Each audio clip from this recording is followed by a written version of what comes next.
Plant factory एक नया term है कि खेती फैक्ट्री की तरह हो रही है। अच्छा। एक फैक्ट्री है, वो टोटली इनक्लोज्ड है, वहां पर वो चारों तरफ से बंद है, वहां पर सारे सेंसर्स लगे हैं, वहां पर आर्टिफिशियल लाइट लगा है, वो बाहर के खेती से एकदम अलग है। तो बाहर में जो खेती के लिए जो टेम्परेचर, ह्यूमिडिटी, लाइट चाहिए, वो आपको जो खेती का अनुरूप नहीं रह रहा है, यहां पर आप बिल्कुल पौधे के अनुरूप कितना टेम्परेचर चाहिए, कितना लाइट चाहिए, वो चीज आप कितनी नमी चाहिए, कितनी नमी चाहिए, वो सारा चीज कर करके आप तैयार करें। इसको हम बोलते हैं प्लांट फैक्ट्री टेक्नोलॉजी। इस मॉडल को आप अपने बालकोनी में, आप अपने छत के ऊपर कहीं पर रख सकते हैं। और इस मॉडल में हमने आर्टिफिशियल लाइट भी लगाया होगा कि अगर आपके पास कुछ नहीं हो, आप इसको टोटली घर के एक कमरे में रखना चाहते हैं तो उसको भी आप रख सकते हैं। और ये 100 प्लांट का मॉडल है। और कितना एरिया लेता है ये? और ये 100 प्लांट का मॉडल आप ये मान के चलिए आपका लगभग 1 मीटर ये चौड़ा है और लगभग जो इसकी ऊंचाई है लगभग 6 फीट की ऊंचाई है उसकी। इतना आपको एक बॉक्स टाइप का इतने में 100 प्लांट आ जाएंगे? बस इसमें 100 प्लांट कैसे आया है, क्योंकि इसमें हम 2-3 लेयर में खेती करते हैं। कितने लेयर है उसमें जो 100 प्लांट वाला? 100 प्लांट वाले मॉडल में 3 लेयर है। 3 लेयर। जी जी जी। एआई के लिए सबसे इंपॉर्टेंट चीज होता है डेटा। वो डेटा कहाँ से आता है? सेंसर से आता है। अब वो एआई क्या करता है कि एआई एक तरह का मॉडल है जो कि हेल्प करता है आपको रेगुलेट करने के लिए। अब आप उसका इस्तेमाल कहाँ करेंगे? जैसे हम पानी के जो सिंचाई करना है उसमें हम बेस्ट टेक्नोलॉजी लगा, वहाँ पर एआई का इस्तेमाल है। अगला एक बहुत ही महत्वपूर्ण चीज़ आपने कहा, अभी आपने बताया, वो एकदम सही बात है, बीमारी। अब जब बीमारी लग जाती है तब किसान देखते हैं अपने आँख से, तब तक हो चुका होगा नुकसान, बहुत नुकसान हो चुका। बिल्कुल। एआई क्या करता है, वहां पर विशेष प्रकार के यंत्र, सेंसर्स, कैमरे लगे हुए हैं जो कि पहले से ही बता देता है कि ये लक्षण आने वाले हैं, पौधे के ये लक्षण है, पत्ती के ये लक्षण है। कहाँ से ये डेटा आया? प्रीवियस डेटा के बेसिस पर वो डिसाइड करता है कि हाँ अब लग रहा है कि अब ये बीमारी का लक्षण आ गया।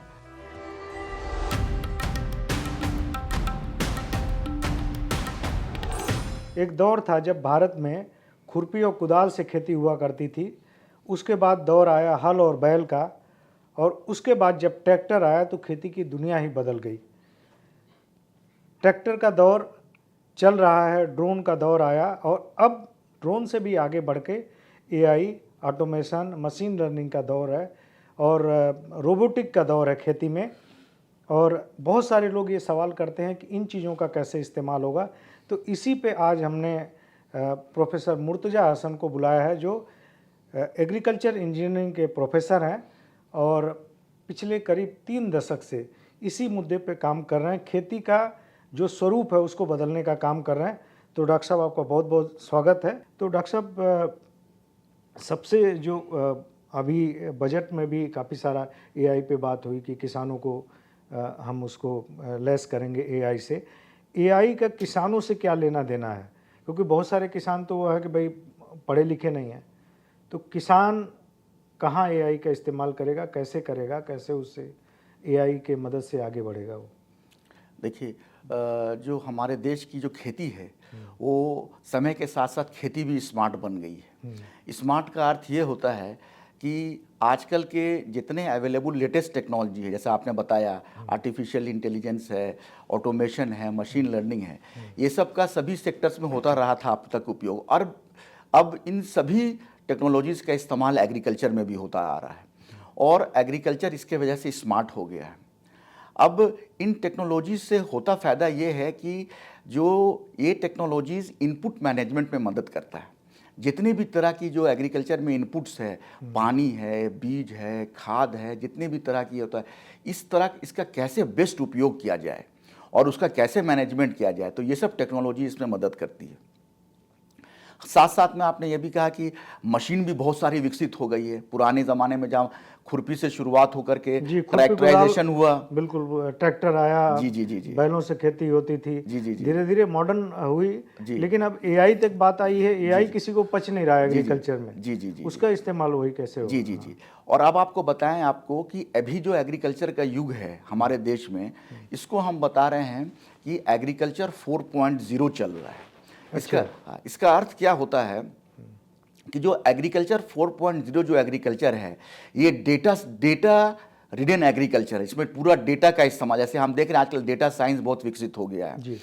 तो आज का युग में जितने भी डेटा से रिलेटेड टेक्नोलॉजीज है, चाहे वो ऑटोमेशन है, सेंसर है, आर्टिफिशियल इंटेलिजेंस है, इसका युग आ रहा है। और आने वाला जो समय होगा वो एग्रीकल्चर 5.0 की तरफ मूव हो रहा है। इसका अर्थ क्या होता है कि आने वाले समय में बहुत सारा काम एग्रीकल्चर का होगा वो रोबोट के द्वारा होगा। अच्छा जी, मशीन वो मशीन कभी विकसित मशीन हो जाएगी कि वो रोबोट हो जाएगा। जी, आदमी रहेंगे, आदमी की ये नहीं रहेगी, लेकिन रोबोट से बहुत सारा चीज को किया जाएगा कि इनपुट मैनेजमेंट और अच्छे तरीके से किया जाए, जो बिल्कुल प्रिसीजन के साथ खेती किया जाए, तो वो विकसित। तो एग्रीकल्चर 5.0 बहुत सारे देश में आ चुका है, जहां पर कि जो कि पॉपुलेशन कम है, बहुत ज़्यादा टेक्नोलॉजी विकसित हो गई, वो रोबोट लेड एग्रीकल्चर है। हमारे देश में एग्रीकल्चर 1.0 से स्टार्ट हुआ, जहाँ से आपने कहा 1.0 का अर्थ होता है कि उसमें पूरा आदमी खुद परिश्रम करके काम करते थे।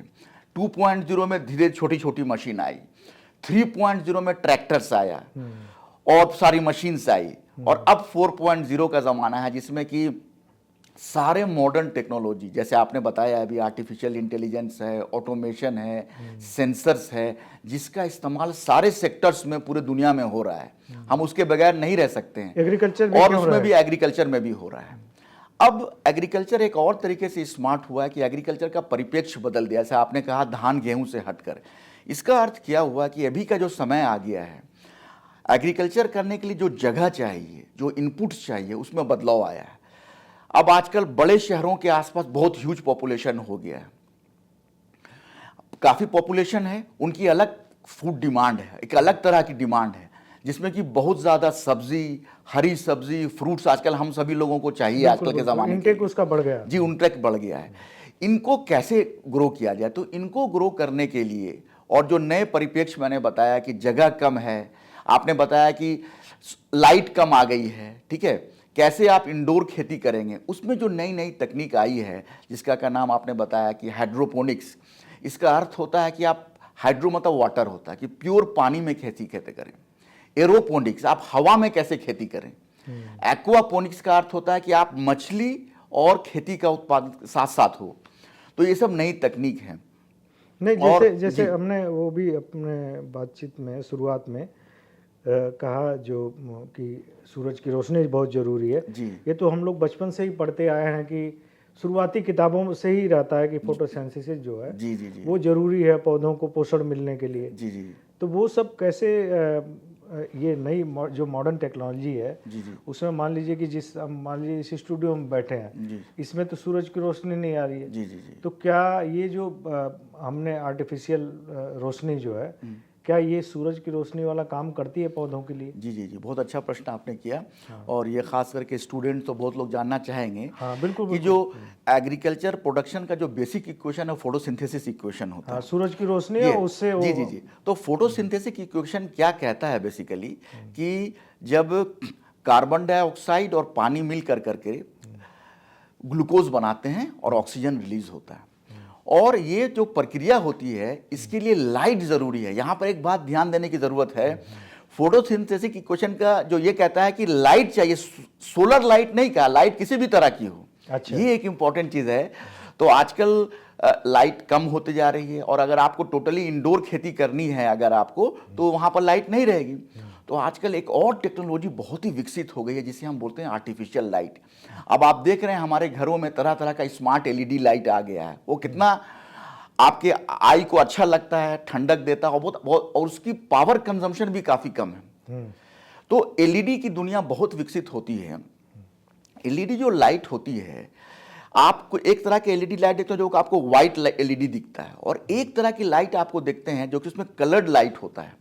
तो वो एक स्पेक्ट्रम होता है कि ब्लू लाइट, रेड लाइट। तो हम लोग वो स्टडी करते हैं कि पौधे को किस समय क्या लाइट चाहिए। जैसे आपको बताएं कि शुरुआत के वेजिटेटिव ग्रोथ के लिए पौधों को ब्लू लाइट चाहिए, तो हम ब्लू एलईडी लगा देंगे। अच्छा। जब पौधे को फल देना चाहता है तो उस समय रेड लाइट चाहिए, तो हम उस समय रेड एलईडी कर देंगे। तो आजकल लाइट का बदलाव कर सकते हैं। ये सब आप खुले खेत में नहीं कर सकते हैं। यहां पर आप आर्टिफिशियल लाइट से लगा करके एक ऐसे क्लोज जगह पर इसको खेती करते हैं। इसको आजकल एक नया टर्म दिया गया है, और भारतीय कृषि अनुसंधान संस्थान पूसा में काफ़ी इस पर काम हो रहा है। ये सब खेती जो है, ये शुरुआत हुई संरक्षित खेती से, और अब इसका एक नया रूप आ गया जिसे हम बोलते हैं प्लांट फैक्ट्री, जिसमें कि टोटली ये प्लांट फैक्ट्री क्या है? एक नया टर्म है। जी जी जी, एक प्लांट फैक्ट्री एक नया टर्म है कि खेती फैक्ट्री की तरह हो रही है। अच्छा। एक फैक्ट्री है, वो टोटली इनक्लोज्ड है, वहां पर वो चारों तरफ से बंद है, वहां पर सारे सेंसर्स लगे हैं, वहां पर आर्टिफिशियल लाइट लगा है, वहां पर आप वो बाहर के खेती से एकदम अलग है। तो बाहर में जो खेती के लिए जो टेम्परेचर, ह्यूमिडिटी, लाइट चाहिए, वो आपको जो खेती का अनुरूप नहीं रह रहा है, यहां पर आप बिल्कुल पौधे के अनुरूप कितना टेम्परेचर चाहिए, कितना लाइट चाहिए, वो चीज आप कितनी नमी चाहिए, कितनी नमी चाहिए, वो सारा चीज कर करके आप तैयार करते हैं। इसको हम बोलते हैं प्लांट फैक्ट्री टेक्नोलॉजी। अच्छा। और इसके अंदर खास कर करके ऐसा चीज तैयार किया जाता है कि आप सालों भर खेती कर सकते हैं और कम जगह पर ज्यादा से ज्यादा खेती कर सकते हैं, और कोई मौसम के मोहताज कोई नहीं है। मौसम के मोहताज नहीं है। अच्छा। दूसरा चीज ये होता है कि इसमें हम वर्टिकल फार्मिंग करते हैं।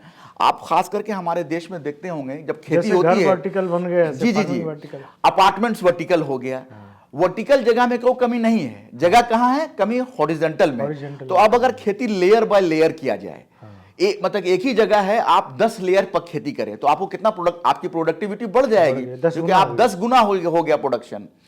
लेकिन 10 गुना बढ़ा तो उसके लिए क्या क्रिएशन आपको करना पड़ेगा, क्योंकि आप 10 जगह पर खेती ले रहे हैं तो क्या हुआ, नीचे वाला जो पोर्शन है, हर पोर्शन लाइट को ऑब्स्ट्रक्ट कर रहा है, तो आपको लाइट का इंतजाम करना पड़ेगा हर फ्लोर पर। हर फ्लोर पर, तब तो लाइट आएगी आपको। तो लाइट का सही इस्तेमाल, तो ये एक और नई टेक्निक है जिसको हम बोलते हैं वर्टिकल फार्मिंग। आजकल इस पर काफी काम हो रहा है कि आप कम जगह पर 6 लेयर 7 लेयर, आप कितना, अब हम देखते हैं कि 100 लेयर अपार्टमेंट्स चला गया है, तो क्या खेती भी ऐसे हो सकती है? खेती कितने लेयर तक की हो रही है अभी? खेती बहुत सारे लेयर की हो सकती है। बाहर के देशों में खेती करीब 25 टावर 30 टावर तक भी खेती हो रही है। अच्छा। लेकिन कॉमर्शियली हम लोग अपने देश में देख रहे हैं अभी कि हमारे देश में जो ग्रीन हाउस वगैरह होती है, इसकी कुल ऊंचाई 6 मीटर लगभग होती है। अच्छा। तो अभी हम लोग कोशिश ये कर रहे हैं कि 4 से 5 मीटर तक में हम करीब 8 लेयर 9 लेयर 10 लेयर तक की खेती करें, और उसमें क्या क्या चीज हो सकता है हमारे, क्योंकि ये सब नई तरह की खेती है, हमें किसान को उस तरह से बताना पड़ेगा, उसके प्रशिक्षण देना पड़ेगा। तो अभी हम इस पर काम कर रहे हैं और इस पर काफी तेजी से काम हो रहा है। तो मेन जो मेरा सवाल था वो स्टूडेंट भी जानना चाहेंगे, हम लोग भी जानना चाहते हैं, क्योंकि जब भी हम पौधे अंदर रखते थे कभी, तो उसका विकास उतना नहीं होता था, मुरझा जाए या वो जहाँ का तहाँ वहीं रह जाते हैं पौधे। तो ये जो आपने लाइट की कही कि कुछ सूरज की रोशनी हो, यही जरूरी नहीं, लाइट चाहिए बस। वो लाइट किसी तरह की हो, आर्टिफिशियल हो या जो है नेचुरल हो, कोई भी हो। लाइट का कोई बाउंडेशन नहीं है कि कौन सी लाइट होगी। जी जी जी, बस उसकी अवस्था में है कि भाई शुरुआती चरण में उसको किस तरह का ब्लू लाइट चाहिए, उसके बाद रेड लाइट चाहिए जब फल लग रहा हो। जी जी जी, बस ये है उसमें। तो अभी जो ये प्लांट फैक्ट्री वाली जो आपने बताया है, इस पे सरकार ने कोई स्कीम बनाई है क्या? मान लीजिए कि मुझे अगर कोई प्लांट लगवाना है और मेरा जो है 500 गज का मेरा घर है, मैं उसमें 100 गज में खेती करना चाहता हूँ, प्लांट फैक्ट्री लगाना चाहता हूँ, तो मुझे कहाँ से मदद मिलेगी, कहाँ से मैं ट्रेनिंग ले सकता हूँ, कहीं सब्सिडी मिलती है, कहाँ से प्लांट मिलेगा, वो सारी अगर प्रक्रिया बता देंगे तो बहुत अच्छा रहेगा। जी, ये सारी जो आधुनिक खेती है, इसको प्रोत्साहित करने के लिए सरकार स्कीम बना रही है। और आजकल जो अभी एक बड़ा स्कीम है जिसका हम बोलते हैं AIF, एग्रीकल्चर इंफ्रास्ट्रक्चर फंड। इसके अंदर में आप आधुनिक green house, hydroponics, aeroponics, aquaponics, vertical farming, plant factory से सभी कुछ कर सकते हैं। अच्छा। एग्रीकल्चर इंफ्रास्ट्रक्चर फंड आपको लगाने में इसमें काफ़ी अच्छी सब्सिडी देता है, और भी अभी बहुत सारे कॉमर्शियल बैंक्स हैं, वो भी इसमें एक आम आदमी को मदद करता है। जो नेशनल हॉर्टिकल्चर बोर्ड है, ये बहुत सारे प्रोजेक्ट को सैंक्शन कर रहा है। अच्छा। तो ये सब नई नई तकनीक है जिसमें कि अगर एक आम आदमी चाहे और किसान चाहे तो उसको इन सब जगहों से अभी सरकार की मदद मिल सकती है। कम से कम कितना बड़ा प्लांट लगता है, अगर ये प्लांट फैक्ट्री वाली जो बात कर रहे हैं, और मतलब छोटे से छोटा प्लांट कितना बड़ा होगा ये इसका? जी देखिए, इसमें और क्या उसकी लागत वगैरह आती है, ताकि कम से कम जो कोई यूथ अगर उसमें जाना चाहता है, बहुत सारे यूथ चाहते हैं कि वो अपने गांव लौट जाएं या कोई एग्रीकल्चर में नई चीज़ कोई करें, तो उनके लिए कैसे वो लगेगा कि एक सेटअप है, कोई सेटअप, कोई छोटा से छोटा सेटअप कितने का लगेगा या बड़ा से बड़ा सेटअप का क्या लागत आएगी लगभग? जी जी जी, देखिए कॉमर्शियली किसान को, जो हमारे व्यवसायिक किसान होते हैं, उनके लिए जो सरकार ने बनाया, सरकार ने 2 मॉडल बनाया हुआ है, 1000 वर्ग मीटर और 1 एकड़ का मॉडल। वो चाहे वो आप किसान नेचुरली वेंटिलेटेड ग्रीन हाउस लगाए, क्लाइमेट कंट्रोल ग्रीन हाउस लगाए, उसके अंदर में किसान अगर हाइड्रोपोनिक्स करना चाहे, सॉइललेस एरोपोनिक्स करना चाहे, तो सरकार अभी जो मदद देती है कॉमर्शियली, वो 2 मॉडल पर देती है, 1000 वर्ग मीटर के मॉडल पर और 4000 वर्ग मीटर के मॉडल पर। अच्छा, अभी ये 2 ही है? ये सरकार इस मॉडल पर व्यवसायिक किसानों को मदद करने के लिए सरकार का मॉडल है, और ये दोनों मॉडल पर जो मदद है वो नॉर्मल ग्रीन हाउस, आधुनिक ग्रीन हाउस सभी के ऊपर है, और वो पूरे देश में उपलब्ध है। और हर जिला में एक जिला उद्यानिक अधिकारी होते हैं, कोई भी जिला होता है उसमें जिला उद्यानिक अधिकारी के पास ये स्कीम होती है, जिसमें कि सेंटर की सब्सिडी भी होती है और राज्य की भी सब्सिडी होती है। ये एक बात हुई, और ये सब्सिडी पूरे देश में है, कहीं पर कभी कोई किसान वो लगा सकता है, इसके बारे में जानकारी उपलब्ध कर सकता है। मतलब केंद्र सरकार ही प्रमोट करना जी चाह जी रही जी है जी जी जी जी कि इसको जो मॉडर्न एग्रीकल्चर है वो प्रमोट हो, जी। तो 1000 गज का कम से कम 1000 वर्ग मीटर का 1000 वर्ग मीटर का जी जी जी प्लांट लगाना जी है। जी 1000 वर्ग मीटर का मॉडल हम लोग मानते हैं कि एक बहुत ही अच्छा, कॉमर्शियली एक बहुत अच्छा मॉडल है, जिसमें ठीक ठाक पैसा कमा सकते जिसमें हैं। किसान एक अपना अच्छा व्यवसायी के तौर पर एक इसको कमा सकता है उसको। जी और इसमें डॉक्टर साहब, जो ये जो प्लांट फैक्ट्री है, जी इसमें किन किन फसलों का, गेहूं धान तो कोई उगाएगा नहीं, जी जी जी गेहूं धान तो वैसे ही एक्सेस जी। है, हम चावल में नंबर 1 हो ही चुके हैं, काफ़ी सारा चावल गेहूं सड़ रहा है भारत में, जी है ना, दाम नहीं मिल रहा। तो ये जो मॉडर्न जो एग्रीकल्चर है, इसमें हम किन किन चीज़ों की फसल लेते हैं? देखिए अब तक में हम लोगों ने जो शोध से पाया है कि ख़ास करके इस तरह की जो मॉडर्न खेती होती है, चाहे वो हाइड्रोपोनिक्स बेस्ड हो, एरोपोनिक्स है, एक्वापोनिक्स है, प्लांट फैक्ट्री है, इसमें ख़ास कर करके जो उद्यानिक फसलें हैं, जिसमें कि मुख्यतः सब्जियां हैं, तरह तरह की फल हैं, कुछ फूल हैं, और आजकल ख़ास करके जो इस्तेमाल हो रहा है वो हरी पत्तेदार सब्जियां, क्योंकि आजकल के ज़माने में उसका बहुत डिमांड बन गया है, और हेल्थ कॉन्शियस हो गए, बहुत ही हेल्थ कॉन्शियस हो गए हैं। तो बहुत तरह की इसमें चीज़ है जिसको कि जो कि हम लोगों के लिए भी बहुत ज़रूरी है, हमारे स्वास्थ्य के लिए। और इसमें ये पाया गया है कि ये सभी जो उद्यानिक फसलें हैं, इसका बहुत ही अच्छा उत्पादन इन सभी आधुनिक सिस्टम में हो सकता है, और सालों भर हो सकता है। जैसे आप देखिए, आप सलाद का पत्ता है, हम लोग चाहते हैं कि वो हमको सालों भर मिलता रहे। अब सलाद का पत्ता इतना विकसित हो गया कि आपको बताएं, सलाद का पत्ता करीब 25 तरह का है, हम लोग को 25 तरह का सलाद का पत्ता है। उसी तरह से बहुत सारी चीज़ है जो कि हरी पत्तेदार सब्जियों में आती हैं, जो कि हमारे हेल्थ के लिए भी बहुत ज़रूरी है। वो हम लोग को चाहते हैं कि ज़्यादा से ज़्यादा हम लोग को उपयोग करना चाहिए। एक WHO का गाइडलाइंस भी है कि हम लोगों को लगभग 300 ग्राम सब्जियां प्रतिदिन लेना चाहिए जी। तो उसमें खासकर हरी पत्तेदार सब्जियां। तो ये सब इतना ज़्यादा पॉपुलेशन के लिए कहाँ से आएगा? टमाटर वगैरह भी हो सकते हैं इसमें? जी, उद्यानिक फसलें में सब्जियों में टमाटर है, इसमें और जो अलग था, इसको हम बोलते हैं वाइन क्रॉप्स, जो कि बेल वाली सब्जियां हैं। बेल वाली सब्जियों में क्या क्या है? टमाटर है, खीरा है, मेलन्स है, शिमला मिर्च है। ये सब फसल जो होता है ये बेल वाली होती हैं, और ये सब फसल जब खुले खेत में होती है तो वो मुख्यतः 3 या 4 महीने में इनका एक फसल चक्र खत्म हो जाता है। उसके बाद लेना मुश्किल हो जाता है। इस तरह की फसलें जब संरक्षित खेती के अंदर में, आप प्लांट फैक्ट्री के अंदर में लेते हैं, तो आप सालों भर इसका उत्पादन कर सकते हैं। जो हमारे वैज्ञानिक हैं, उन्होंने ऐसी वैरायटी बना दी है कि वो वैरायटी लगभग, जैसे टमाटर की है तो टमाटर आप सालों भर ले सकते हैं, खीरा आप सालों भर ले सकते हैं। तो ये सब चीज़ फायदा हो गया कि आजकल समय के अनुसार हमारे देश के जो वैज्ञानिकों ने, जो ब्रीडर हैं, उन लोगों ने इस तरह की वैरायटी बना दी है कि वो संरक्षित खेती के अंदर में आप सालों भर उद्यानिक फसलों का, 2-3 महीने पहले मिला करती थी चीज़ें, जी जी, वो आप सालों भर मिलने लगी, पूरे साल मिल रही हैं। जी जी। तो डॉक्टर साहब, ये जो 2-3 टर्म आपने इस्तेमाल किए, जो ये पॉली हाउस है, जी। और इसमें क्या क्या होता है पॉली हाउस? और पॉली हाउस बेसिकली एक संरक्षित खेती का उदाहरण है। हाँ। और इसमें जो और इसके सिनोनिमस दो टर्म सब दो हैं। तीन है ना जी जी, इसमें? पॉली हाउस है, नेट हाउस है, हाँ। शेड नेट हाउस है, जो कि ये हमारे तीनों में अंतर क्या है? जी जी जी, यही जानना बहुत अच्छा प्रश्न आपने किया। ये सभी चीज़ जिसको हम बोलते हैं कि ये संरक्षित खेती के उदाहरण है। और हमारे देश के संरक्षित खेती दोस्तों वो जो प्रोटेक्टेड कल्टीवेशन है कि आप कंट्रोल एनवायरनमेंट में जो खेती करते हैं जी जी उसे बोलते हैं। जी जी जी, तो इसके ये सब उदाहरण है, मतलब ये सब स्ट्रक्चर्स इस्तेमाल होता है।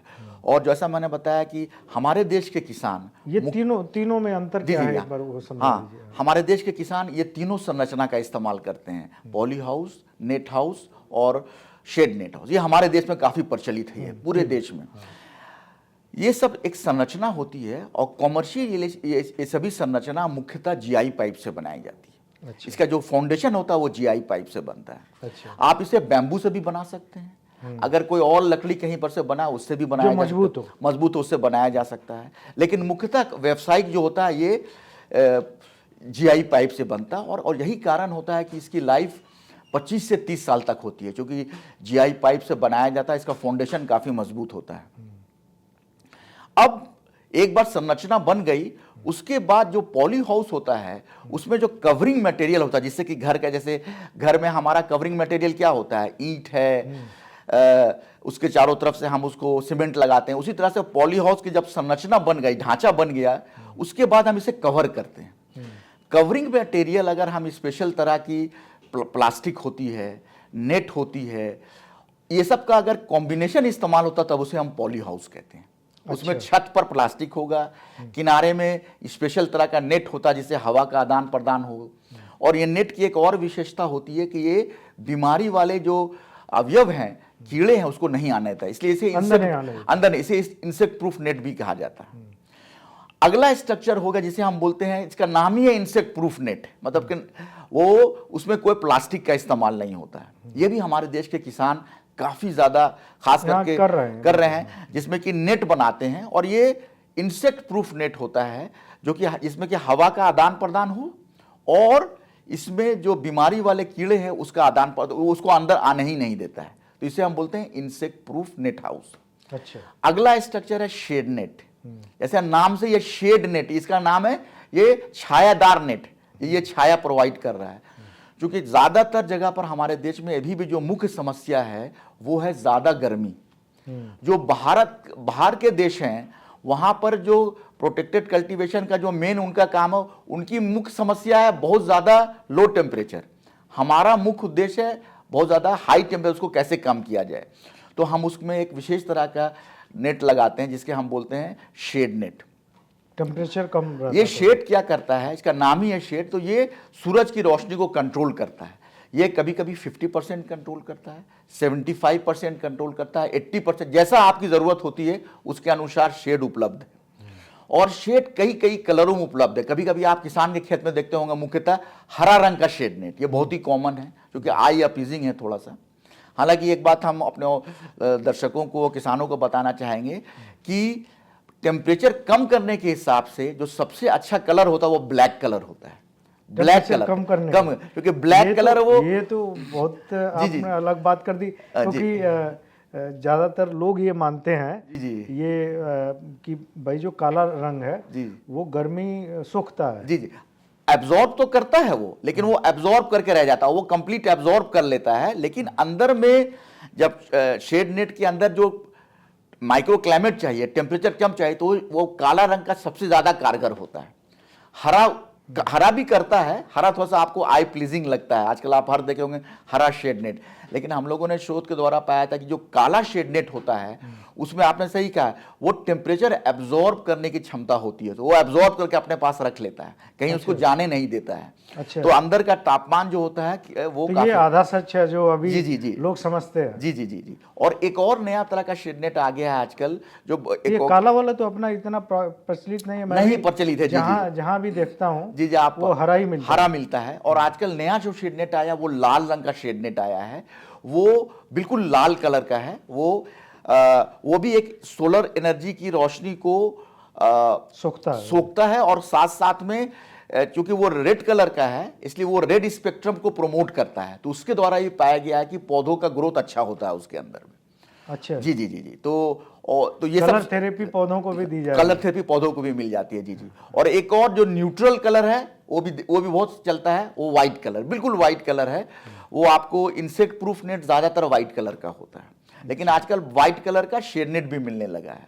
तो ये सब सभी संरक्षित खेती के संरचना का उदाहरण है, बस सभी का अलग अलग, जैसे मैंने बताया, सभी की अलग अलग विशेषताएं होती हैं। तो ये दो चीज़ें बहुत नोट करने वाली है स्टूडेंट्स के लिए भी और आम लोगों के लिए भी, कि एक जो धारणा है कि सूरज की रोशनी पौधों के लिए ज़रूरी है और जो काला रंग है वो गर्मी सोखता है। तो ये दोनों बातें आधी सच हैं। जी जी जी कि भाई सूरज की रोशनी नहीं चाहिए, कोई कंपलसरी नहीं है, सिर्फ रोशनी चाहिए, जी, रोशनी कहीं से आप दे जी दीजिए। जी जी और जो काले पे भी आपने बताई बात की, भाई काला जो है जी जी ज़्यादा नीचे ठंडा कर सकता है वो, जी जी जी जी क्योंकि गर्मी सोख लेता है लेकिन नीचे नहीं, वो रिलीज नहीं करता। जी जी जी जी जी ये बहुत इम्पोर्टेंट है, सबको ध्यान रखने की इसको ज़रूरत है। जी जी। तो इसीलिए हम लोग विशेषज्ञों से बातचीत करते हैं और डॉक्टर साहब का 30 साल का अनुभव है इसमें, इस पूरे एग्रीकल्चर इंजीनियरिंग में, तो निश्चित तौर पे ऐसी दिलचस्प जानकारियाँ निकलेंगी। तो और डॉक्टर साहब ये भी बता दीजिए, तो आपने नेट हाउस वाली बता दी कि हाइड्रोपोनिक, एरोपोनिक और एक्वापोनिक, ये तीनों को भी पहले क्लियर कर दीजिए, उसके बाद हम लोग एआई, मशीन लर्निंग और ऑटोमेशन पे आएंगे। जी। हाइड्रोपोनिक्स, जैसा मैंने बताया कि हाइड्रोपोनिक्स का अर्थ होता है कि हाइड्रो मतलब वाटर होता है, कि आप प्योर पानी में कैसे खेती करें। सिर्फ पानी से, सिर्फ पूरे पानी से खेती, उसमें और कुछ नहीं रहेगा, मिट्टी नहीं रहेगी, कोई मिट्टी नहीं रहेगी। जी, ये हाइड्रोपोनिक्स, एरोपोनिक्स और एक्वापोनिक्स, ये तीनों मुख्यतः सॉइललेस खेती कहलाती है। कि पहला चीज है इसमें कि इसमें कोई मिट्टी का इस्तेमाल नहीं होता। पहले लोग ये कहते थे कि भाई वो जो जमीन है तभी किसान है। जी जी जी। अब वो उसके लिए मोहताज नहीं है, जमीन होना जरूरी नहीं है कोई। जी जी जी जी। खेती करने के लिए जी, आप खेती कर सकते हैं। तो हाइड्रोपोनिक्स तकनीक जो होती है, जिसमें कि प्योर जल में खेती होती है, तो कैसे कर लें खेती, तो हम एक तरह तरह का चैनल बनाते हैं, और ये channel rectangular channel round pipe के शक्ल में होता है, और उसमें पानी का प्रवाह किया जाता है। तो उसके लिए थोड़ा सा प्रेशर चाहिए, कि आप प्रेशर से, पंप से पानी को प्रवाह करते हैं। तो जब आपके पंप से किसी चैनल में, किसी पाइप में जब पंप का पानी का प्रवाह हो गया, तो इसके मतलब है कि आप पानी प्रवाह हो रहा है। अब उसमें जगह जगह पर हम उसमें छेद करते हैं, और उसमें अपने हम पौधों को किस तरह से एंकर किया जाए, उसके लिए हम तरीका बनाते हैं कि एक होल्स बना करके एक पॉट लगाएं, उसमें पौधे को एंकर कर दें। तो ये खेती हो गई हाइड्रोपोनिक तकनीक। तो आप देख रहे हैं, अगर आप चेक करेंगे सोशल मीडिया और बहुत जगह पर, आजकल बहुत सारे यूथ, जैसे आलू हो रहा अभी। जी जी, अभी आलू हो रहा है, और भी बहुत तरह की खेती लोग अपने घर पर कर रहे हैं। प्योर हाइड्रोपोनिक्स, उसका छोटा सा मॉडल होता है, उसमें जल का प्रवाह किया जाता है, और उसके अंदर में जगह जगह पर आप पौधों को एंकर कर देते हैं। इसे हम बोलते हैं हाइड्रोपोनिक तकनीक। और एरोपोनिक में क्या है? एरोपोनिक, एयर का मतलब होता है हवा। अगर आपको हवा में खेती करनी हो तो क्या होगा? सबसे पहले आप देखिए, अगर कोई पौधा है, उसे अगर हम हवा में लटकाएं तो क्या होगा? जैसे उसको हम छोड़ेंगे वो पौधा गिर जाएगा नीचे ग्रेविटेशन से। तो हवा में खेती करने के लिए यहां पर हमें एक पौधा लगना है, तो हमें पहले पौधे को एंकर करना पड़ेगा। जैसे हम हाथ से पौधे को पकड़े, तो हाथ से तो पकड़ नहीं सकते हैं, तो हम एक एरोपोनिक्स चैम्बर बनाते हैं। अर्थ होता है कि एक चैम्बर बना होता है, उसमें लटका देंगे हम। जी जी जी, एक चैम्बर बना होता है, और इस चैम्बर की कुछ कुछ खास विशेषताएं होती हैं। जैसे ये चैम्बर इनक्लोज्ड हुआ, और उसके ऊपर हम पौधों को रख दिए। अब ये चैम्बर अंदर में एक हॉलो बॉक्स के तरह होता है, उसके नीचे में स्पेशलाइज्ड नोजल्स वगैरह होते हैं, जिससे कि हवा और पानी का मिश्रण हम स्प्रे के द्वारा करते हैं पौधे के जड़ मंडली में। तो पौधा यहाँ लटका हुआ है, नीचे में आपके यहाँ पर स्प्रे वगैरह है, और वो इस समय समय पर स्प्रे करता है, क्योंकि पौधों को तो खान पान चाहिए ना, और तभी वो पौधे को पानी चाहिए, पौधे का जो खुराक है वो चाहिए। पौधा एक्चुअल में हवा में ही लटका, पौधे हवा में लटका हुआ है, हवा में उसको हम एंकर कर दिए एक बॉक्स के द्वारा बना करके, और उसको एंकर कर देते हैं, और उसकी जो जड़ नीचे आती है, वो जड़ भी खुला रहता है, तो उसको नीचे में अंदर में वहां से पानी और ये मिलता रहता है। और ये जितना भी चीज होता है, रिसर्कुलेशन होता है। अर्थ ये होता है कि वो बॉक्स में जितना पानी खाद दिया गया, वो एक पौधे ने एक बार आपने स्प्रे किया, उसके जड़ में किया, फिर बाकी चीज स्प्रे होकर फिर वो वापस टैंक में चला जाता है। तो किसी भी चीज़ का पानी का व्यर्थ नहीं होता है। ये सभी जितनी भी टेक्निक जो मैंने आपको बताया, हाइड्रोपोनिक्स, एरोपोनिक्स, एक्वापोनिक्स, इनकी सबसे बड़ी विशेषता यही होती है कि इनकी जो जल दक्षता होती है बहुत ज़्यादा होती है। जब आप खुले खेत में खेती करते हैं तो पानी डाला आपने, पानी ज़मीन के अंदर गया, सारा पानी पौधों को नहीं मिल पाता, ज़मीन में ही पानी रह जाता है और ज़मीन से पानी फिर वो नीचे चला जाता है। उस पर हमारे किसान का और हम लोगों का कंट्रोल नहीं है। यहाँ पर हमारे पास कंट्रोल है। हाइड्रोपोनिक्स, एरोपोनिक्स में जो खुले खेत की अपेक्षा में आपको तजुब होगा कि हम लगभग 80 से 90% पानी की बचत करते हैं। सिर्फ 10% पानी, सिर्फ 10% से 20% पानी होता है। तो ये सब एक बहुत ही इसकी विशेष विशेषता है। और खास तो करके उसमें एरोपोनिक में फिर क्या करते हैं उसमें? तो एरोपोनिक्स चैम्बर हमने बनाया और उसमें स्प्रे कर करके और फिर उस पौधा अपना विकसित होता रहता है। हम लोगों ने पाया है कि खुले खेत के मुकाबले में पानी बचत के अलावा पौधा बहुत ही तेजी से विकसित होता है, क्योंकि उसके जड़ में सीधे आप वहां आप टारगेट कर रहे हैं जहां पर कि सबसे उतना ही ज्यादा देना है जितना उसको जरूरत है। जितना जरूरत होती है, और जहां पर जड़ में जरूरत होती है उस तरह तो पौधों का विकास बहुत तेजी से होता है। हम लोगों ने बहुत सारे सब्जियों पर खास करके शोध किया है कि पाया है कि जैसे सलाद का पत्ता है, और एक उसका उदाहरण है कि इसको अगर हम खुले खेत में लेते हैं तो एक सलाद का बॉल बनने में लगभग 75 से 90 दिन लगता है। एक सलाद का जो बॉल बनता है खुले खेत में जब आप सलाद की खेती करते हैं। यहाँ पर एरोपोनिक्स में और हाइड्रोपोनिक्स में लगभग ये काम 25 से 30 दिन में हो जाता है। काफी घट जाता तो काफी घट गया। तो आपको आपका पैदावार बढ़ गया, आपका ड्यूरेशन बढ़ गया, पानी की बचत। तो ये सब एक मेन कैरेक्टरिस्टिक्स होती है एरोपोनिक्स तकनीक की। अगला तकनीक है एक्वापोनिक्स। एक्वापोनिक्स में हम फिश, मछली और सब्जी का उत्पादन साथ साथ करते हैं। कोई भी उद्यानिक फसलों का उत्पादन ये चीज साथ होता है। और इसका जो प्रिंसिपल होता है कि हम एक टैंक बनाते हैं जिसमें कि फिश लिए, तो जो फिश का एक्सक्रीटा है वो हम एज ए न्यूट्रिएंट इस्तेमाल कर रहे हैं। तो अच्छा। फिश पानी में है तो फिश का जो एक्सक्रीटा उसी पानी को हम अपना रीसर्कुलेट करते हैं अपने पौधे के लिए। अच्छा। तो उससे क्या होता है कि हमारी न्यूट्रिएंट की बचत होती है, जितना भी फर्टिलाइजर, खाद की बचत होगी, जो कि वो जो फिश का एक्सक्रीटा है वो एक अपने आप में पूरा एक पौधों का खुराक है। तो वो पानी में जब घुल जाता है तो हम उसी पानी को पौधे में ले जाते हैं और वो एज ए इस्तेमाल करते हैं कि उस पौधे के खाद के लिए। तो इसे एक्वापोनिक्स तकनीक कहते हैं। मतलब इसमें किसान को एक साथ मछली का भी उत्पादन हो रहा है और फसलों का भी हो रहा है, और उसमें एक साथ सब्जी भी मिल रही है उसको। तो दो चीज का इकोनॉमी हो गया। और मैंने आपको बताया कि चूंकि ये प्योर ऑर्गेनिक मॉडल हो जाता है, क्योंकि आपने इसमें कोई फर्टिलाइजर की जरूरत नहीं है, तो महंगा बिकता है। तो इसलिए वो महंगा, उसका वैल्यू एड होता है कि आजकल ऑर्गेनिक का एक बहुत ये है ये चीज़। ये तो कितना फ़ायदा हो गया कि आप एक लूप बना करके उसमें आप दोनों चीज़ ले लिए, और जो फिश का एक्सक्रीटा है वो एज ए पौधे का न्यूट्रिएंट बन जाता है जी। अच्छा डॉक्टर साहब, इसमें जो तीनों में है, एरोपोनिक, हाइड्रोपोनिक और एक्वापोनिक, सबसे महंगा प्लांट किसका लगता है? अलग अलग सिचुएशन होता है किस तरह से आप ये करते हैं। जो सबसे सोफिस्टिकेटेड सिस्टम है वो एरोपोनिक्स तकनीक होती है, और उसके लिए किसान काफ़ी कर रहे हैं, लेकिन उसके लिए थोड़ा सा किसान को उसके बारे में जानकारी, प्रशिक्षण, ये सब ज़रूरी है। एरोपोनिक्स तकनीक में एक सब कुछ ऑटोमेटेड होता है, टाइमर बेस्ड होता है कि आपके जलमंडली में कितना देर के लिए टारगेट करना है, जो उसका। तो उसमें क्या कोई कंप्यूटर लगाना पड़ता है? कैसे वो हम जी नहीं, बहुत आजकल उसका साधारण है, कैसे उसको मॉनिटर कैसे करते हैं? जी। इसको करने के लिए सबसे पहला चीज़ हम है ना, हम एक टाइमर बेस्ड इरिगेशन करते हैं। वो टाइमर लगा होता है कि हमें कोई यंत्र है वो टाइमर लगा होता है कि जैसे हमें 25 से 30 सेकंड के लिए हमें अपना नोजल चलाना है, उसके बाद वो बंद हो जाएगा। फिर वो 10 मिनट के लिए बंद होगा, फिर चल जाएगा। फिर जैसे हम लोगों को रात में भूख लगती है, पौधे को रात में भी खुराक चाहिए, तो रात में उसको हमको कम देर के लिए देना है। तो दिन भर किस तरह से उसका नोजल चलेगा, उसका मॉनिटरिंग करने के लिए पूरा ऑटोमेशन करना, पूरा टोटली ऑटोमेशन होता है। और वो ऑटोमेशन की जो प्रक्रिया होती है वो इस तरह से होना चाहिए कि वो बिल्कुल अच्छे क्वालिटी की हो, उसमें कोई कमी ना आए, तभी आपकी एरोपोनिक्स तकनीक अच्छे से चलेगी। हाइड्रोपोनिक्स तकनीक थोड़ा सा आसान है। आपको एक छोटा सा पंप चाहिए, जो कि कूलर में आप 10 से 12 वाट का पंप चाहिए, वो उससे आप लगभग 100 प्लांट का मॉडल चला सकते हैं। कूलर वाले उतने बस उतना से जो पंप उतने है, पावर का उतने पावर का जो पंप होता है 100 प्लांट को हम 100 प्लांट को लगभग आप कंट्रोल कर सकते हैं। तो हाइड्रोपोनिक्स तकनीक थोड़ी सी आसान है और इसलिए काफ़ी प्रचलित भी है।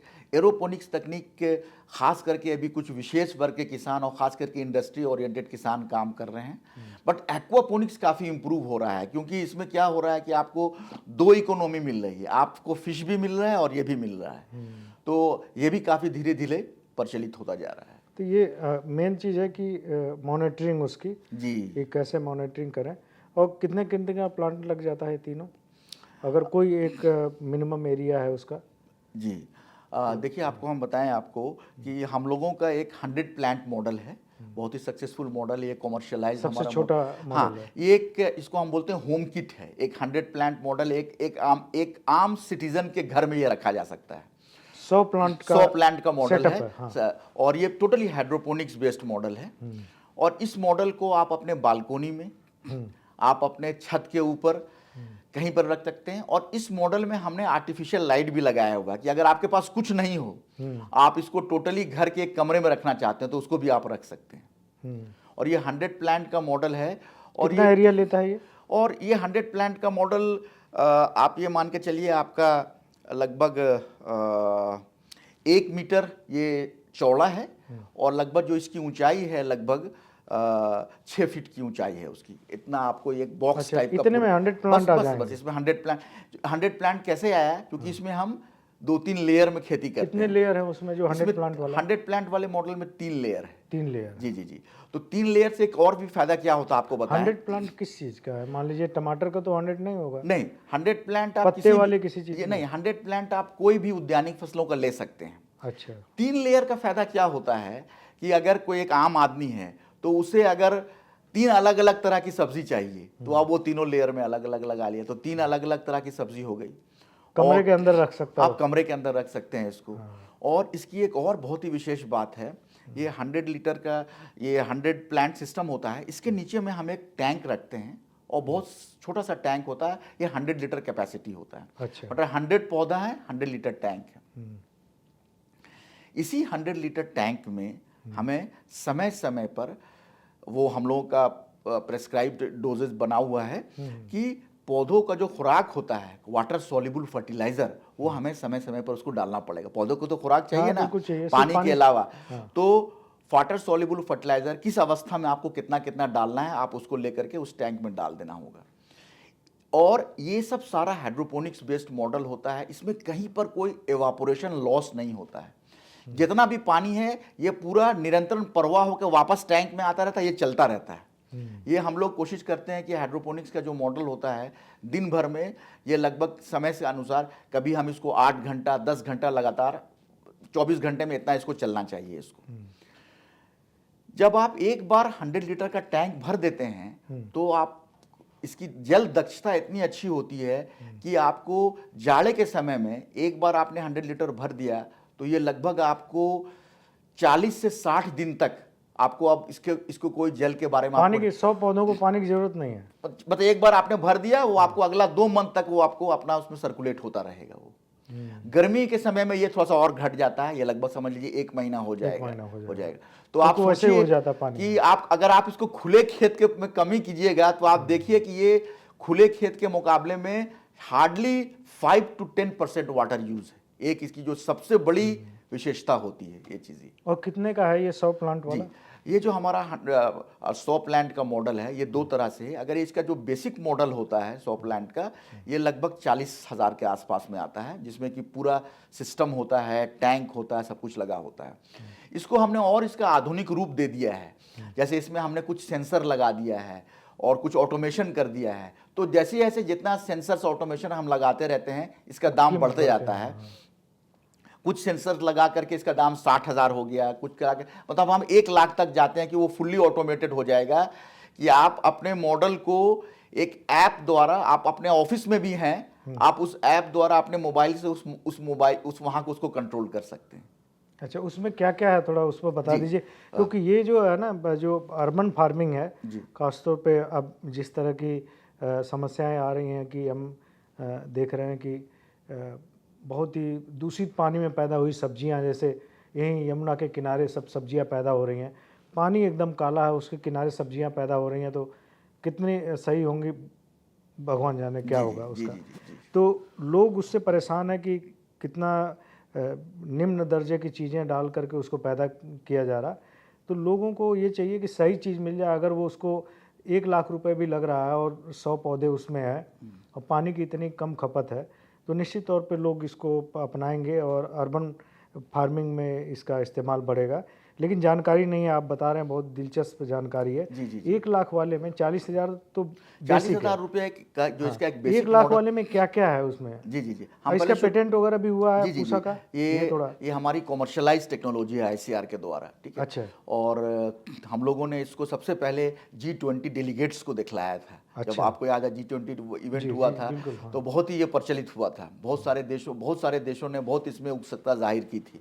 अच्छा। फिर हम लोग इस पर धीरे धीरे काफ़ी काम करके रहे। अब उस मॉडल को हम लोगों ने आईसीआर की ये टेक्नोलॉजी है और इस पर हम लोग काम कर रहे हैं। जो इसकी बेसिक टेक्नोलॉजी है वो 40,000 की है, जिसमें कि पूरा इंफ्रास्ट्रक्चर होता है, टैंक होता है, पंप लगा होता है, सब कुछ लगा होता है। और उसको एक मैनुअल मतलब वो कंट्रोल करना बिल्कुल पड़ेगा वो आपको? नहीं, उसमें मैनुअल भी कुछ नहीं होता, सब कुछ अपने आप से चलता है। आपको मैनुअली इसमें कुछ नहीं करना है।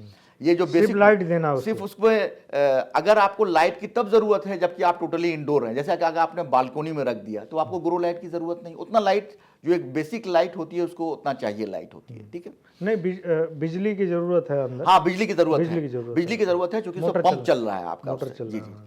और अगर इस मॉडल को हम धीरे धीरे विकसात कर, क्या जरूरत पड़ती है, जैसे हम इसको कोशिश करते हैं, जैसे सपोज कीजिए पानी का टैंक है, उसका वाटर लेवल सपोज कीजिए किसी कारण से टैंक का वाटर लेवल बहुत कम हो गया, इतना कम हो गया कि आपका पंप जल गया, तो वाटर लेवल रिकॉर्डर, वो एक सेंसर के जैसे होता है, वो आपको बता देता है कि आपका वाटर लेवल किस लेवल पर है। वो आप उसके लिए एक सेंसर होता है। उसी तरह से जो इसमें पानी है और खाद है, जब पानी और खाद मिलता है तो उसमें उसकी प्रॉपर्टी चेंज होती है और उसमें दो एक बहुत ही इंपॉर्टेंट चीज़ होती है जिसको हम बोलते हैं इलेक्ट्रिकल कंडक्टिविटी और पीएच।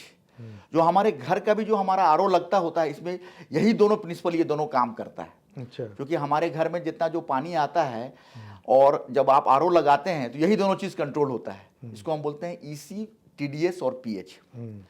ये बहुत ही इन तीनों का सेंसर उपलब्ध है। तो इस मॉडल में नहीं, हाँ, इस मॉडल जब हम इसको ऑटोमेशन करने के लिए गए तो हम इन तीनों का सेंसर्स लगा देते हैं। तो अब आपके मॉडल में ईसी, पीएच और टीडीएस कितना रह रहा है और वाटर लेवल, चार चीज, इसकी जानकारी अगर आपने सेंसर लगा दिया तो आप नियंत्रण आप उसको देख सकते हैं। एक होता है कि आपने सेंसर लगा दिया, उस सेंसर की जानकारी आपको मिलते रह रही है। अब आप ये भी चाह रहे हैं कि उस सेंसर की पूरा डेटा आपको हर समय उपलब्ध हो। मतलब आप ऑफिस में भी हैं, आप चाह रहे हैं कि हम देखें मेरे घर का मॉडल में इस समय ईसी, पीएच, टीडीएस क्या है, तो वह ऐप द्वारा आप देख सकते हैं। यहीं पर जो जितनी भी जो लेटेस्ट टेक्नोलॉजी है, आईओटी है, एआई है, इसका उपयोग है। पहले आपने ऑटोमेशन किया, फिर बेसिक सेंसर्स लगाया और उसमें हमने कुछ ऐप लगा दिया। अब लेकिन उस ऐप को चलने के लिए आपको इंटरनेट कनेक्टिविटी चाहिए, जो कि आजकल हमारे मोबाइल में रहता है आराम से।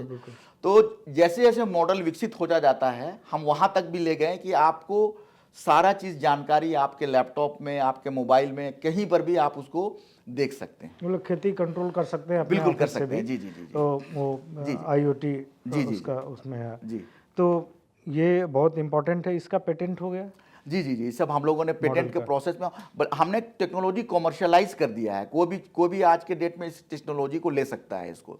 अच्छा जी। और आम लोग कहाँ से इसको, अगर पूरा सेटअप खरीदना है जी। किसी को 100 पौधों का, जी। तो कहाँ पूसा से जाना पड़ेगा या किसी कंपनी को आपने बेचा है? जी, इसमें दो तरह से है। मैं सभी दर्शकों को बताना चाहूँगा खास करके कि आप भारतीय कृषि अनुसंधान पुस्तक में आकर के पहले इस मॉडल को देखें और इससे संबंधित जितनी भी जानकारी प्राप्त हो वो चीज़ आप इसको ले करके आप वहाँ आ सकते हैं। हम लोग समय समय पर प्रशिक्षण भी देते हैं। इसी समय हमारे यहाँ एक skill development course on hydroponics and aeroponics अभी मेरे यहाँ चल चल रहा रहा है, है अभी राइट नाउ चल रहा है। और इसमें दिल्ली के कॉमन सिटीजन्स हैं, उसमें कोई किसान नहीं है। उसमें कोई किसान नहीं है आज के डेट में। वो किसान और दिल्ली के नहीं, पूरे देश के उसमें युवक हैं खास करके, और कुछ कुछ युवक नौकरी भी कर रहे हैं उसमें।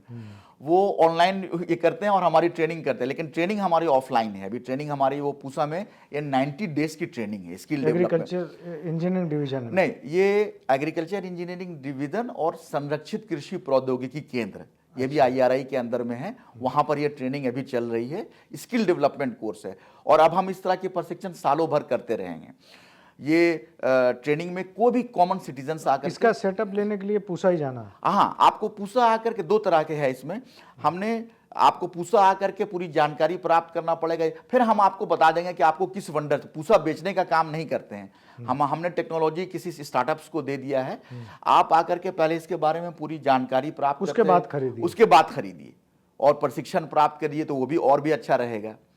तो संरक्षित कृषि से जुटे हुए जितने भी आपके अवयव, जैसे मैंने बताया, चाहे वो पॉली हाउस हो, नेट हाउस हो, और फिर उसका जो आधुनिक रूप आ गया हाइड्रोपोनिक्स, इस सब के सभी मॉडल्स, लाइव मॉडल, वो भारतीय कृषि अनुसंधान पूसा में हैं। आप वहाँ पर आइए, उसके देखिए, उसके बारे में पूरी जानकारी लीजिए, और ज़रूर उसको, उसका जो भी मॉडल लगता है कि आप उसको, आपके लिए सूटेबल हो, आप उसको लगाइए।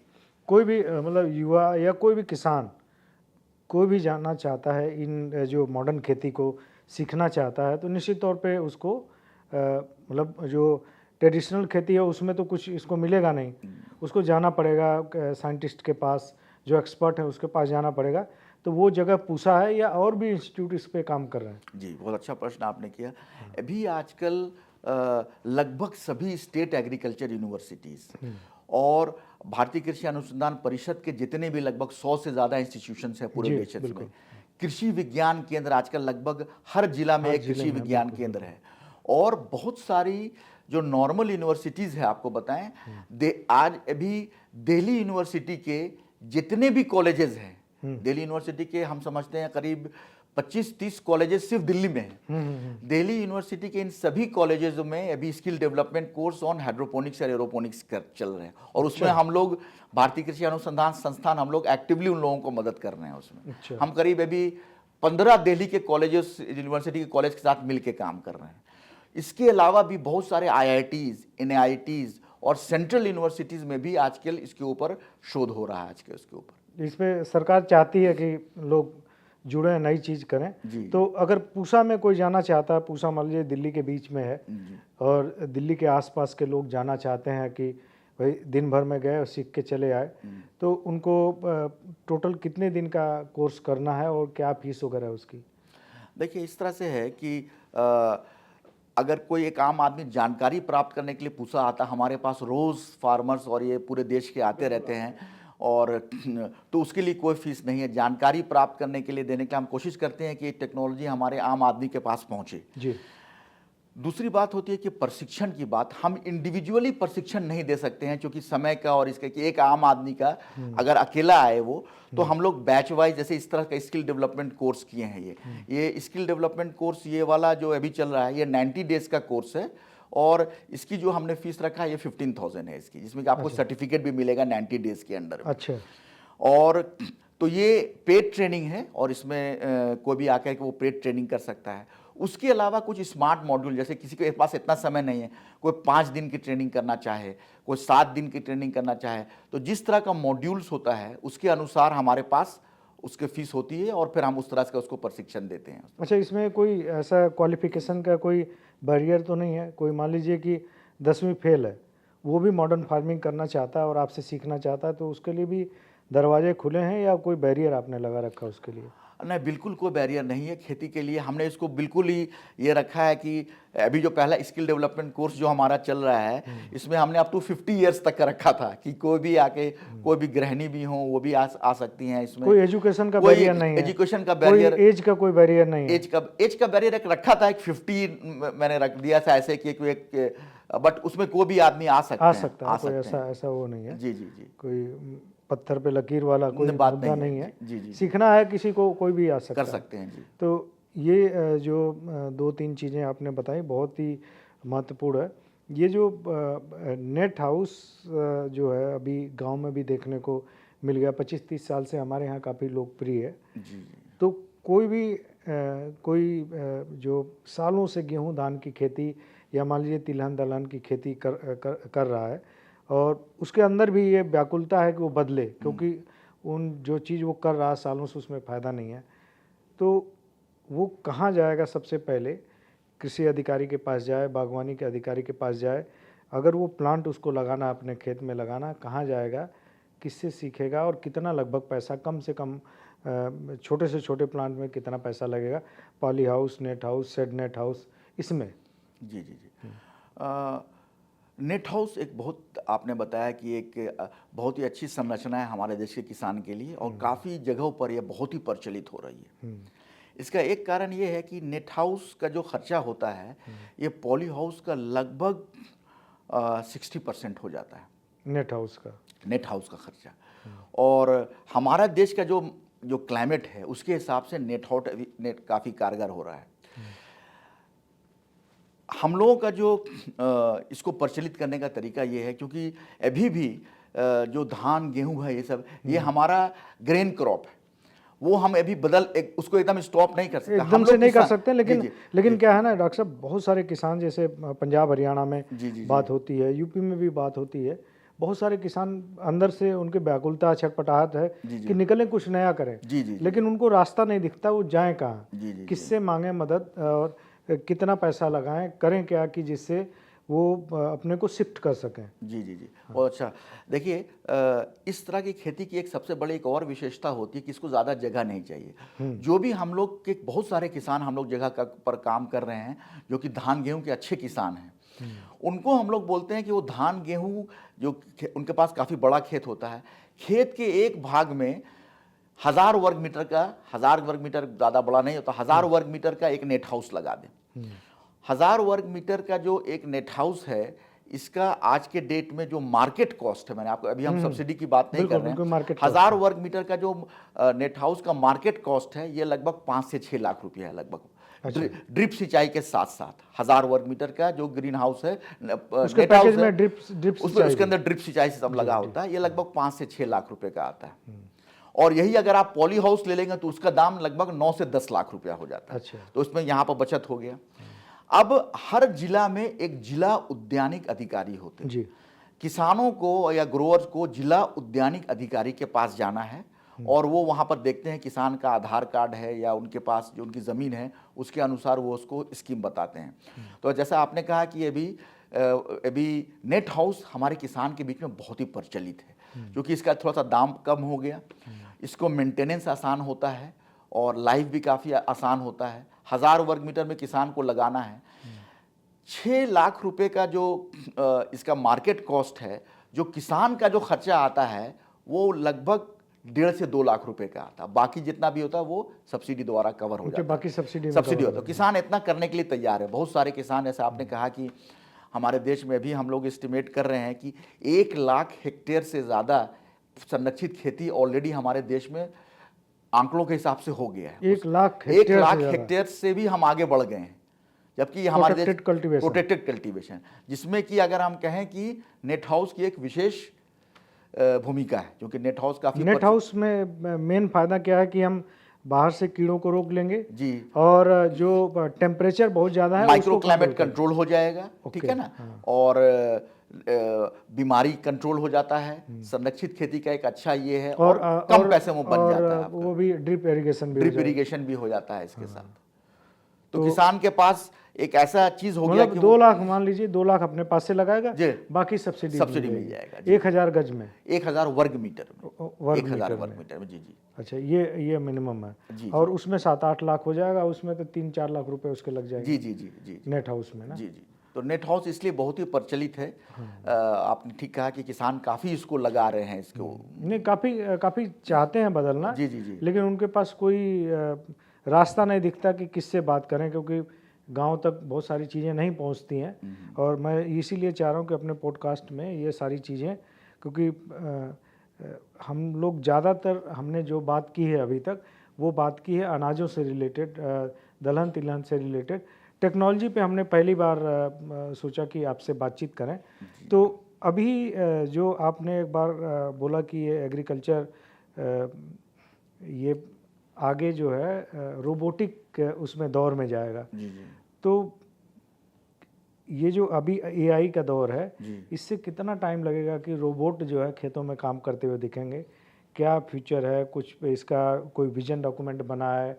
कोई रोड मैप इसका भारत में बना है कि जैसे लेबर की तो बहुत सारी कमी आ गई है कि गेहूं कटाई है, धान कटाई, सब कुछ मशीनों से हो रहा है।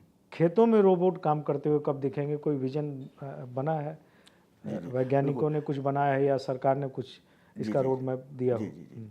देखिए, जैसा मैंने आपको बताया कि अभी एग्रीकल्चर 4.0 का ज़माना, डेटा रिलेटेड एग्रीकल्चर, जिसमें कि मुख्यतः ऑटोमेशन, एआई, इस पर अभी सारा काम चल रहा है। और अगला जो दौर है वो रोबोटिक्स का है। रोबोटिक्स का जैसे अभी हम देख रहे हैं कि आजकल सारी सर्जरी रोबोटिक्स से हो रही है। डिफेंस में रोबोटिक्स का बहुत इस्तेमाल हो रहा है। एग्रीकल्चर में भी पूसा संस्थान में, इंजीनियरिंग डिवीजन में आप आए हैं, हम आपको बता सकते हैं, बहुत सारे रोबोट्स हम लोगों ने डेवलप किया है, जो रोबोट्स की हर स्टेज के लिए है। जैसे कि खेती का पहला चीज़ क्या होता है? Soil testing. अगला होता है खेत का प्रिपरेशन। अगला होता है सीड बोना। फिर होता है आपको फर्टिलाइजर डालना। फिर फसल काटना। हर स्टेज के लिए अलग अलग रोबोट है। और हम लोगों ने वो सब सारा robots totally Indian made, make in Indian technology से बनाई गई है। तो ऑलरेडी एग्रीकल्चर इंजीनियरिंग डिवीजन हम लोग इसके ऊपर काम कर रहे हैं। देखिए, जो हमारे देश के माननीय प्रधानमंत्री का जो ये है कि 2047 तक हम लोगों को पूर्णतः विकसित देश और ये पूरा होना है, तो उसमें हमारे एग्रीकल्चर को भी विकसित होना पड़ेगा। वो हो रहा है। तो उसमें रोबोटिक्स एक महत्वपूर्ण चीज़ है और उस पर काफ़ी काम हो रहा है। और जो आजकल हम देख रहे हैं, आपको देखिए, जो आप ड्रोन टेक्नोलॉजी का इस्तेमाल कर रहे हैं, वो भी रोबोटिक्स का उदाहरण है। रोबोटिक का ही एक उदाहरण है। जी, उसका रूप है। तो इसमें भी काफ़ी विकसित हो रही है कि आपने जैसे कहा, पूरी एक रोड मैप बनी हुई है हर चीज़ के लिए कि समय के साथ साथ खेती किस तरह से दौर में जाएगा। और जैसा मैंने कहा कि अगला दौर एग्रीकल्चर 5.0 का है, जिसमें कि टोटली ऑपरेशन रोबोटिक्स लेड हो जाएगा। तो वो उसके तरफ हम लोग बहुत तेज़ी से बढ़ रहे हैं। और मतलब सारी मॉडर्न टेक्नोलॉजी एग्रीकल्चर में भी आ रही है। और अभी फ़िलहाल जो अभी टारगेट है कि वो किस तरह से, जैसे आपने बताया कि अभी एआई लेड एग्रीकल्चर है। और अभी इसके भी बहुत सारे फ़ायदे हैं हम लोगों के। जो हमारे पीएचडी एमटेक के स्टूडेंट्स जब काम कर रहे हैं, तो हम लोगों ने ये पाया है कि जब एआई टेक्नोलॉजी का इस्तेमाल करते हैं एग्रीकल्चर में, वो एआई में क्या होता है? जब हम एआई के द्वारा किसी क्रॉप का मैनेजमेंट करते हैं, तो हम लोगों ने ये पाया कि जब आप एआई लेड मैनेजमेंट कहीं पर कर रहे हैं, तो आपको तजुब होगा, जब आप एआई लेड मैनेजमेंट करते हैं तो उससे एक तरफ तो ऑटोमेशन और मॉडर्न टेक्नोलॉजी का समावेशन हुआ, उसके साथ साथ हम लोगों ने पाया है कि उससे फ़ायदा ये होता है कि इनपुट्स की बचत, इनपुट की पानी की बचत, फसल का जल उत्पादकता बढ़ना, फसल की गुणवत्ता बढ़ना। ये भी आपको तजुब होगा कि फसल की गुणवत्ता एआई से नहीं, एआई में कर क्या रहे हैं वो थोड़ा, क्योंकि ये सवाल बहुत सारे किसान नेताओं की ओर से भी आया। जी। मैं माफ़ी चाहूँगा आपको बीच में रोकने के लिए कि ये जब से बजट में आया है ना इस बार की एआई पे, एग्रीकल्चर में एआई पे काफ़ी फोकस होगा। बहुत सारे लोगों के कमेंट आ रहे हैं कि सरकार क्या करना चाह रही है एआई में, एग्रीकल्चर में एआई का करेगी क्या? जी। किसान करेंगे क्या?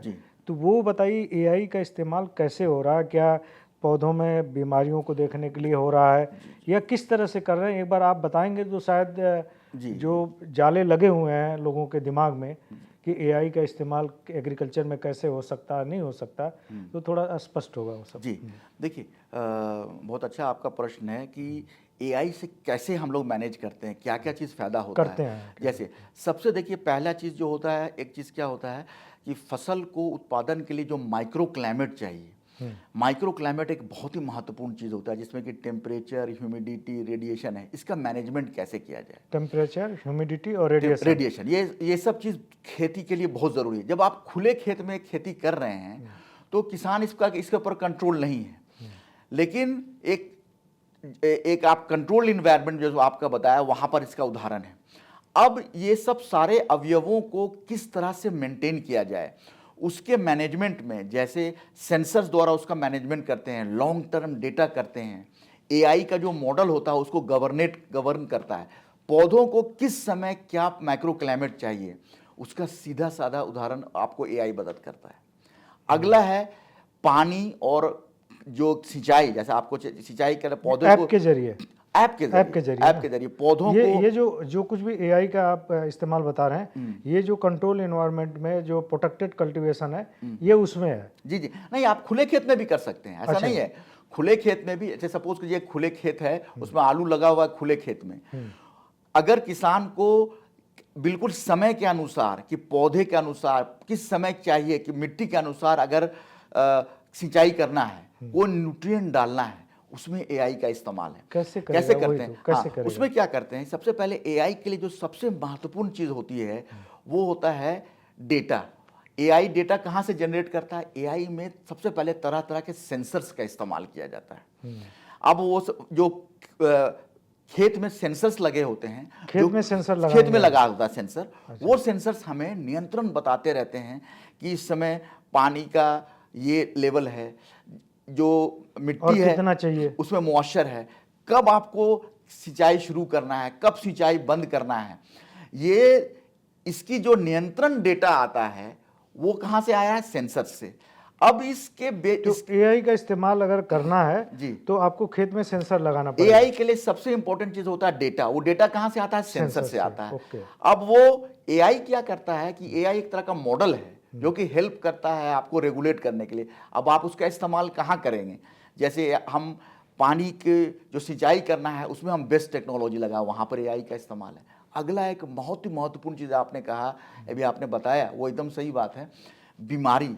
अब जब बीमारी लग जाती है तब किसान देखते हैं अपने आंख से, तब तक हो चुका होगा तब तक बहुत नुकसान हो चुका। बिल्कुल। एआई क्या करता है, वहां पर विशेष प्रकार के यंत्र, सेंसर्स, कैमरे लगे हुए हैं जो कि पहले से ही बता देता है कि ये लक्षण आने वाले हैं, पौधे के ये लक्षण है, पत्ती के ये लक्षण है।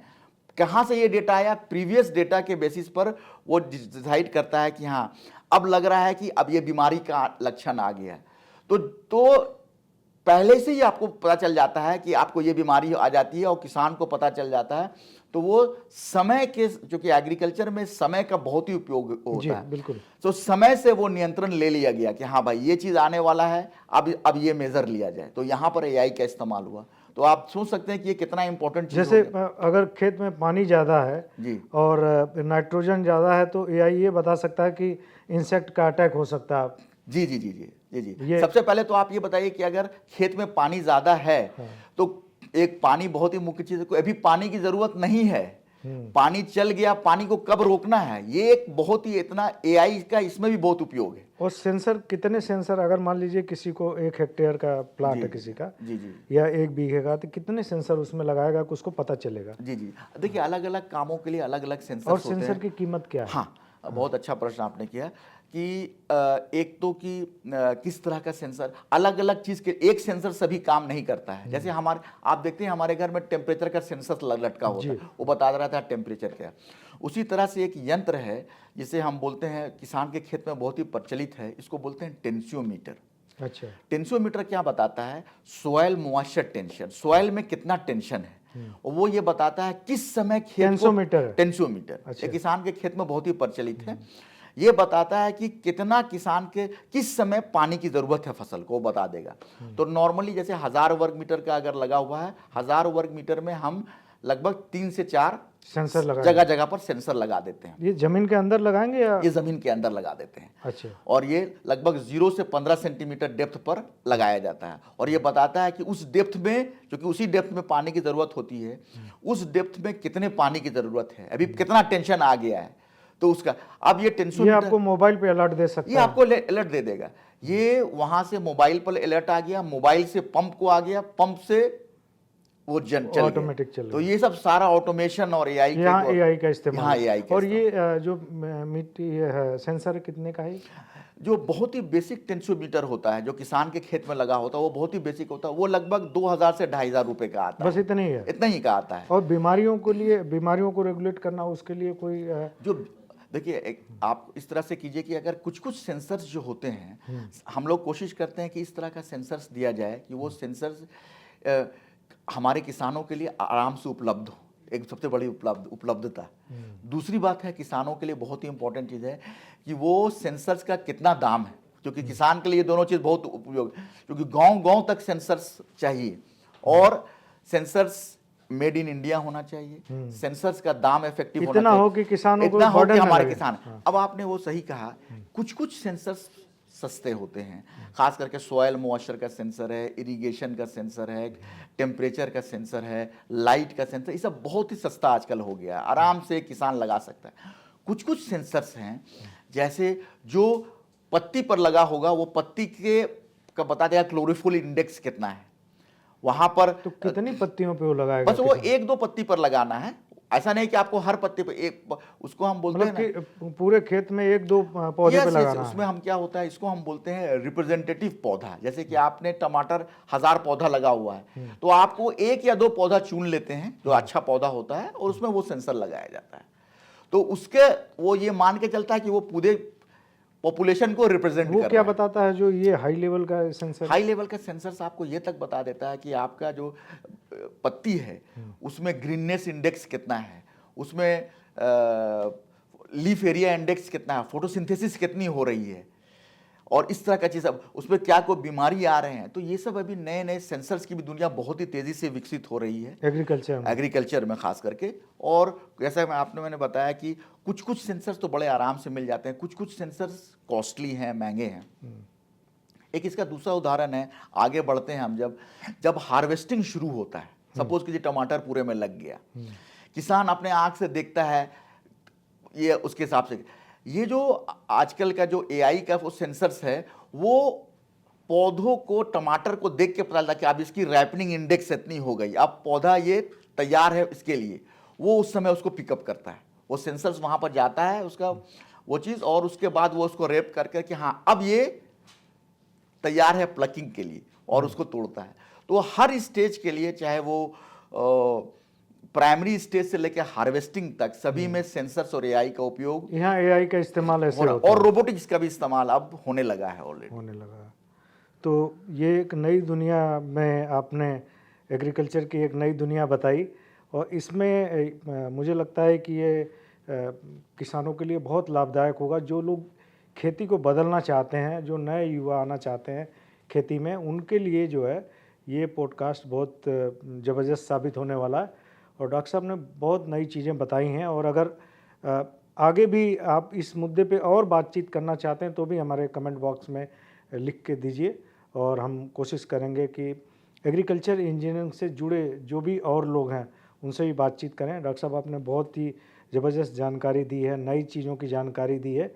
खेती जो एक रूढ़िवादी एकदम बनी हुई है, एक सेट पैटर्न हो गया है, सालों साल से एक पैटर्न पे चली आ रही खेती, उसको बदलने का आपने मंत्र बताया। एआई का कैसे इस्तेमाल करेंगे, किस तरह से सेंसर का इस्तेमाल करेंगे, उसकी आपने जानकारी दी। आपका बहुत बहुत धन्यवाद। उम्मीद है कि ये पॉडकास्ट आपको बहुत पसंद आएगा, और अभी तक के लिए इतना ही। धन्यवाद।